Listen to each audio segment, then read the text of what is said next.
Today, we're diving into the Season 4 finale of Only Murders in the Building, which left us with more twists, turns, and shocks than we ever expected. This episode packed in secrets, suspense, and even a wedding in the Arconia. And, oh yes, a fresh murder waiting in the wings. So, grab a snack, get comfy, and let's unpack the juicy details, the dark twists, and everything that went down in the grand finale. Only Murders in the Building Season 4 was a unique ride from the start, wasn't it? Mix-ups and unexpected character returns to a crime that seemed impossible to solve. This season hit us with the curveballs right up to the very last moment. And unlike the previous seasons, we didn't have to wait until the final seconds to uncover the killer's identity. They flipped the script by revealing the killer early. But it was the season finale that unraveled everything about Sazz's murder and gave us some serious jaw-dropping moments. So, let's break down what happened and what it all means. Okay, so first things first. Let's talk about the season's main shocker, Sazz's murder. For Sazz, she was everyone's favorite chaotic, blunt stunt double buddy. And who would have guessed that her murderer was her very own protege, Rex Bailey, or should I say Marshall P. Hope. This guy was ambitious, motivated, and ruthless. But more than that, he was hungry for validation and wanted to prove his worth to his father, which gave him a powerful, albeit twisted, motive. Marshall wasn't just some random guy. He was Sazz's stunt protege who had dreams of being a screenwriter. Can you imagine? He wanted to write a screenplay about his traumatic childhood. Things took a turn when he found out that Sazz had her own screenplay, and guess what? It was inspired by our beloved Only Murders in the Building trio. This sent him down a spiral.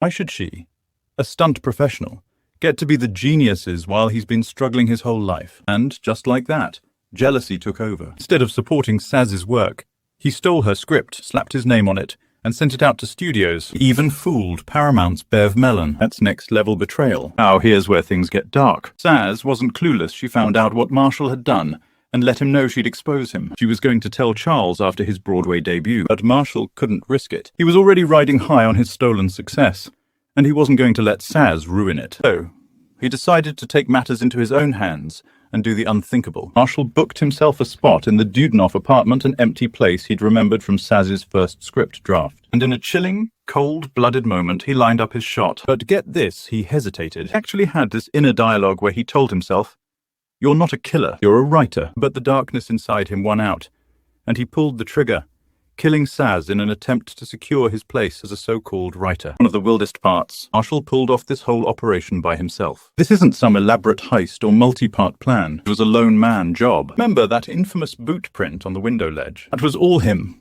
using his stunt skills to move around the Arconia's ledges and windows like a pro. He even threw Sazz's body into the old incinerator to dispose of it quickly. It's chilling, right? The trio thought it had to be an impossible feat done by multiple people. But Marshall did it in just 12 minutes, with precision and cold determination. Just goes to show that sometimes the simplest answers are the scariest.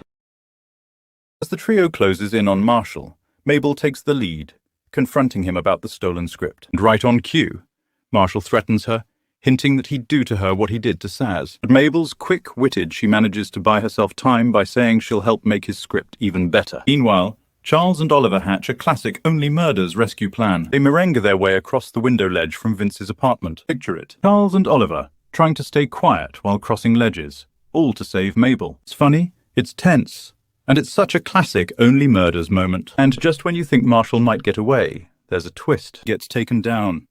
But not by our main trio. No. He's shot by none other than Jan Bellows, Charles's ex, who's been hiding out in his apartment this whole time. Talk about a blast from the past. Jan's been waiting to get revenge on Sazz's killer, and she makes her move in the most dramatic way possible. Only Murders is all about unlikely alliances, but this one takes the cake. So, what happens after the case is closed? Charles, Oliver, and Mabel decide to celebrate by visiting the set of their Only Murders in the Building movie. Charles finds peace in knowing the film is a love letter from Sazz, and Mabel even gets a pitch meeting with Paramount's Bev Mellon to tell Sazz's story on the big screen. Fitting tribute, right? But wait, we're not done yet. Oliver and Loretta tie the knot in a heartwarming Arconia courtyard wedding. It's the perfect way to bring things full circle.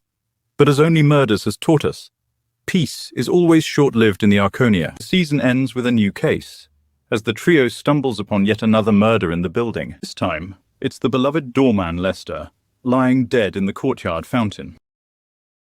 This finale wasn't just about wrapping up Sazz's murder. It was a reminder that in the world of Only Murders, every ending is the beginning of another mystery. The wedding signifies new beginnings, but the cycle of mystery and murder continues. Charles, Mabel, and Oliver can't seem to escape it, and neither can we. Season 4 has left us with new threads to pull on, new characters to question, and a fresh murder case that's bound to twist and turn. So, what did you think of Season 4? Are you excited to see where the story goes next? Will our trio find peace, or are they destined to uncover secrets forever? Leave your thoughts in the comments, and let's discuss. Don't forget to like, subscribe, and hit that notification bell, because you know we'll be back for Season 5.